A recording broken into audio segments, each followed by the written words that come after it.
یو شاهی محل چې وخوت ورته نو دنده د شاهی محل چې کوم سردار دی ملک ته هغه ناست بالوله څه کوي ویسې دا مسافر خانه مې خوښه شوله رو ختم ورته دا مسافر خانه نه ده دا شاهی محل دی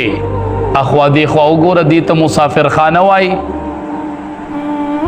دا مسافر خانه نه ده دا شاهی محل دی بالول ورته وایي نه دا مسافر خانه دا د مسافرو د شپې د تیرولو ځای دی نه هغه ورته وایي بالوله دا شاهی محل دی وی خطا نه تپوس کومه دی شاهی محل کې ستا نه مخکې څوک وی زما پلار وی د هغه نه مخکې پکې څوک وی د هغه پلار نو خو دې ته مسافر خانه وایي که نه چې نن پکې د یو شپه یو سبا پکې د بل شپه ستا نیکه هغه ترې لاړ